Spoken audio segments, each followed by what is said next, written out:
Hey everyone, welcome to the horror show. I'm Cecil Laird. I'm Cecil Slaughter. I'm Marcia Susie. We are here to discuss the first season of Wolf Creek. Now, this is a TV continuation of the two Wolf Creek horror movies that came out, a little while ago in the early 2000s, I believe.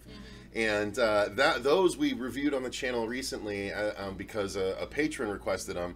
And then I just was like, hey, the first season is on Shudder, so let's give it a try. And we all did, and we all were pretty much immediately hooked by the very first episode. Luckily, it was only a 6-episode series, I think, so I'm all for that, you know what I mean? Like, if we're going to try stuff like this, let's make it 6 episodes so we're in and out, and it's not a huge commitment.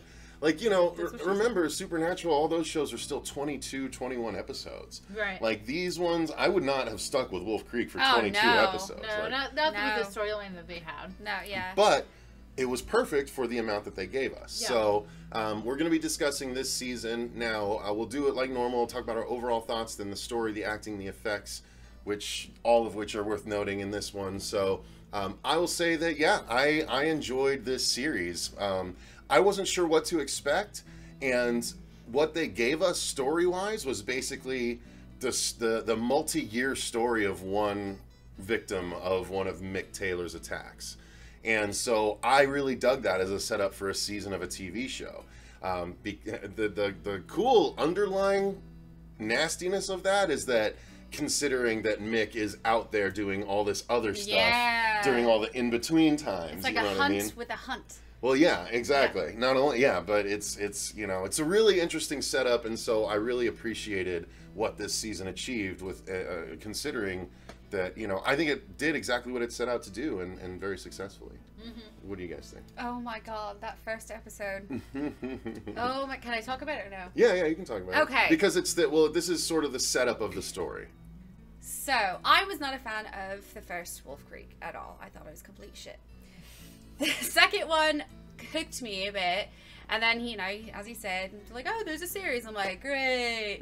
So the first episode, comes in on a family, and they're all camping and in the outback and everything. And the daughter, she has some sort of problem. She has a drug problem, whatever. So they've taken her out to the outback, and speed up a little bit, and then here comes Mick. And I was just waiting for how shit was going to unfold. I don't remember exactly what happened. What pissed him off. No, nothing. No, they're in. Literally just sitting around a campfire. The teenage daughter gets angry at something and storms off into the mobile home. And she puts her headphones on. And like outside, it's her mom, her dad, and her little brother. And they're all sitting around the fire still talking to Mick, who pulls out his Bowie knife.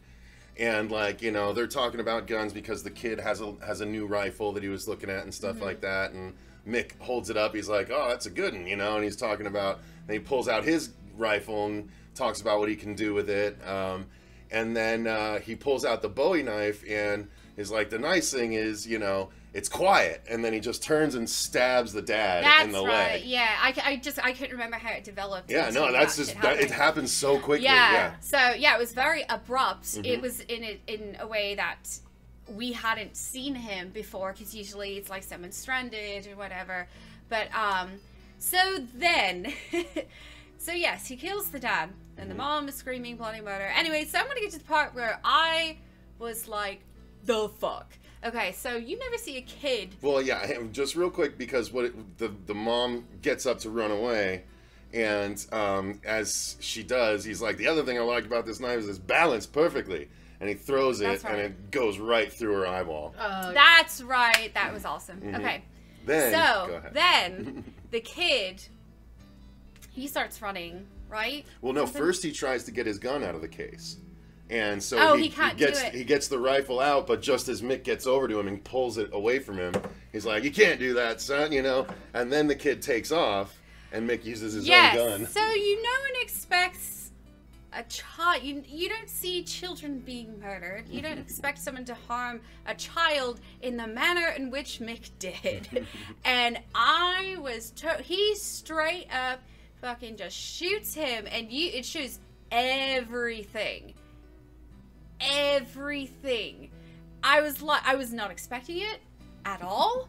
Like, you know, it's not even a cutaway. You know, when he hits it, when he gets shot, like it's there. You see that kid die in the back, no less. You see that kid die. I was like, what the fuck? And I remember it's messaging in the group. I was like, what the fuck is going on? I was like, this is too much. And all the while, the girl has no idea what's going on because she has the headphones inside. So yeah, he goes to try and attack her, and they have a scuffle, but she ends up escaping. And so the series basically becomes her having escaped him, but, you know, continuing to kind of cross paths with him because she decides to hunt him down for killing her family.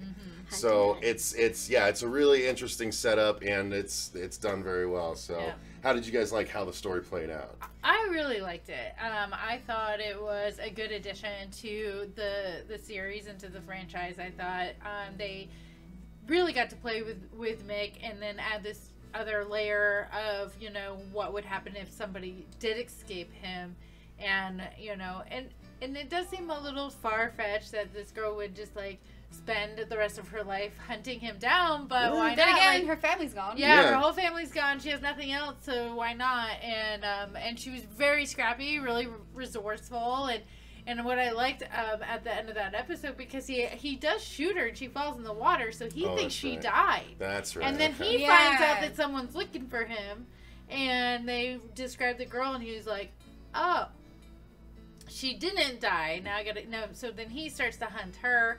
A lot of people die in the process, and it was really fun to watch. It was really bloody. It was gory. It had balls, and that's what we love about Wolf Creek. And that was what was fun to watch it. And to add on to what you were saying, like if it was anything longer than 6 episodes, I don't think it would have worked, because even though it was fun, it still felt long at times. Like I feel like they could have cut some stuff down, because you're just following one story, but you're just like, get to him.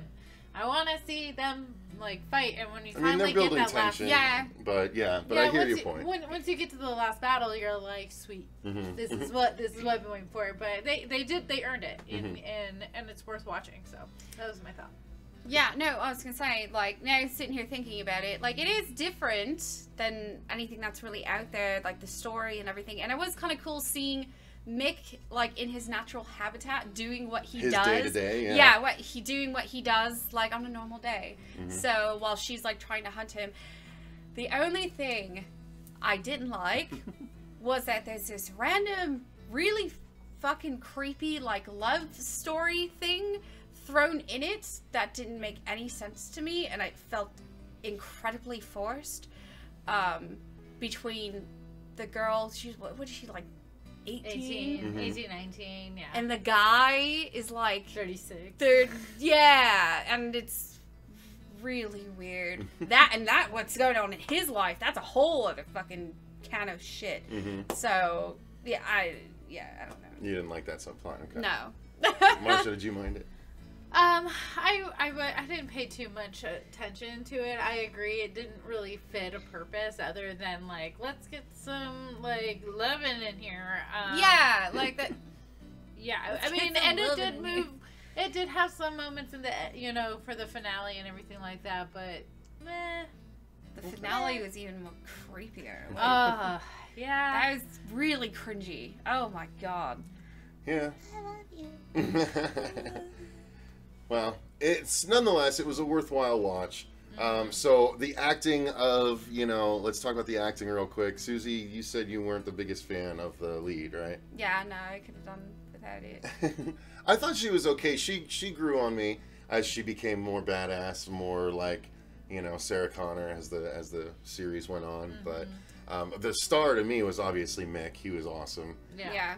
Everyone else is just kind of, you know, either cannon fodder or helping hands. You know what I mean? I like the dog a lot. I thought the dog did a great job. Okay. Yeah. Yeah. I love the dog. I'm gonna go puppy. That was true. Like, that was funny too. Like, she just kept encountering this dog at random times, and like they were meant to be together in the long run. He's and stuff like that. I'm in your van now. She's like, oh, All right. Yep.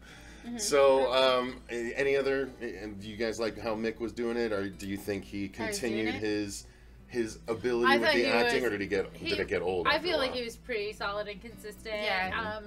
That actor is phenomenal when it comes to, like, he was made for Mick. Like, he really was. I don't think I could see him do anything else and not just think of Mick Taylor the this is entire it. time. He's gonna be typecasted. Like, not even that. He's like Elvira's Elvira. She can't do anything else. Can't. Mick's gonna be Mick. Yeah. He should go to cons and just Yeah. get paid to call people pommy cunts. Gosh. I want to hear his laugh. If he could do like Bad Monster or something, that would be That would be cool, fun. actually. That'd be neat. Shout out Bad Monster. It'd be a long flight, but hey, they brought the dudes from New Zealand out for What We Do in the Shadows. So why not? Yeah. Why not Mick? I'm gonna make a shirt. Why not? So let's talk about the gore, because I think that needs to be talked about. I mean, the cinematography is great too. It was a good show to watch because it's beautiful, like desert landscapes, but beautifully displayed and well presented. You know, action and stuff like that. Like, it was a real fun show to watch that way. But the gore is again what sells it. They don't shy away from it. It's not as in your face as like the dick slicing of part 2, but it gets up there. Those poor kangaroos. Oh man, that's right. A bunch of CGI kangaroos were getting plowed by a massive truck. I forgot about that scene. Yeah, that was as soon as you said gore, that's the first thing that popped in my head. Yeah, when you said I was gore. thinking about the like, kills, obviously. Not those kangaroos kills. flying everywhere. Kanga kills. Yeah, kanga kills. Yeah. Marcia, what did you think of the I thought they did a great job. I feel like they got away with a lot of stuff because it is on Shudder, and they really got to play with it, and like something you're not going to see on some other shows. Well, it initially aired, I think, in Australia, and then Shudder purchased it. Okay. Yeah, well, but that show... Because there have been 2 seasons. Shudder only has 1. Oh, that's interesting.